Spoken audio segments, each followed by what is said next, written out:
Is this the end of Bethesda? Just thought I'd let you think about that first. Now, when people think of a game's developers ending, we think it closing down, you know, everybody getting the sack, all that kind of thing. But that's not necessarily how it happens. It happens in a number of ways, and I'm going to explain that to you now so you can see how, you know, how it usually plays out. First of all, the game developer produces game after game which its fans buy. They start auto-buying that developer's games because they know they're going to be good.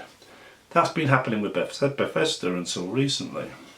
Says, and then Bethesda, well not Bethesda, but the game company wants to change its games around a little bit.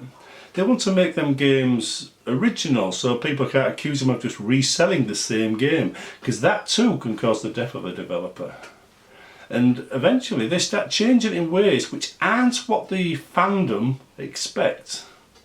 Fandom start looking at the game developer and start thinking to themselves, this isn't what I like about their games. Is this game even made for me? Who did they make it for? Are they abandoning support for people like me? And then before long that takes root, and that way of thinking becomes what all the fans start thinking. And when the developer goes further and further away from their traditional fan base, the fans lose interest and go elsewhere. That's the death of a developer right there. Not when they close their doors, but at that point when their regular fan base that have kept them in business all them years goes, they can never return to doing the games they used to do, because them fans know that they've been let down and they won't return. And usually any developer that isn't a mainstream developer producing the same old shooters needs to keep these fans on board. They can't afford to lose them, because niche markets, we all know each other. Well, not literally, but we are quite close in these niche markets. Sim fans, for example, you know, we all hang out in the same places, talk about the same games. So if one company lets us down, everybody hears about it. So you can't let down your own fan base and expect it not, you know, to have a side effect. Now over time, companies do drift towards the mainstream market, and as they do lose their fan base, and that is the point of the company's death to gamers in the eyes of gamers. Bethesda have already passed that point, or Bethesda have already passed that point. So they are on their road to ruin, so we say. They'll be making mainstream games from now on, aiming to get millions of pounds from people that don't care about the company or their games, which is usually where they come to their literal end. Because it just takes a couple of bad releases and suddenly they're out of money and out of luck, and that's it, they're brought out by bigger sharks.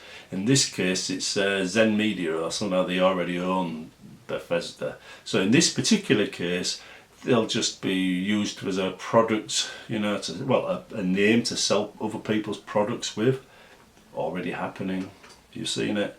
Says once that name stops being worth anything and can't sell games with it anymore, the people who made Elder Scrolls, they're also making Rage, that kind of thing, you know. So you can't sell the games with Bethesda's name anymore, and that becomes a worthless name.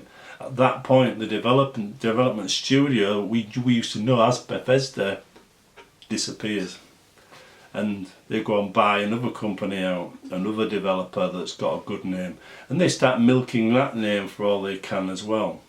And whatever games they made that you liked disappear along with it. Now I've started gaming back in 1980, I started modding in 1980 as well, when I found out what the run stop key could do on the VIC-20. And to be honest, I've seen this play out thousands of times. I watched it happen to Westwood, and do you want to know something? When Westwood started going downhill, we stopped caring. When it was finally brought out, nobody cared. They'd already driven us away by releasing rehashes of people's mods, you know, as expansions for Command and Conquer and Red Alert. Imagine if you make a mod for a game, then the developer steals that mod idea and releases it an expansion which you've got to buy to play their game, you know, when actually you invented the damn thing and you already could do that with your own mod. Yeah, so they didn't, when Westwood went under or was brought out, Most of the fans had just abandoned them. We all switched over to Total Annihilation instead, which was a far better game. Although, to be honest, that's another thing. Developers, or rather the producer, like Todd Howard, will often take credit for work done by thousands of little minions in his team.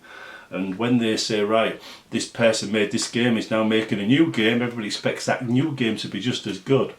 But without those same minions working behind him, it's never going to be that good. Because he might take credit for their work, but they're still the ones that did the work. And it was them that made the game great, not the other guy. That's something to remember.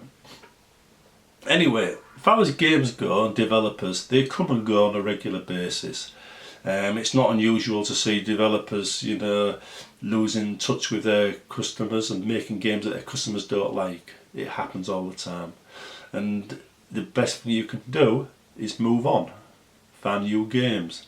Fortunately, there are new games out there that come along which are worth our attention, and new developers that would relish our attention and would support us and bend over backwards to produce games.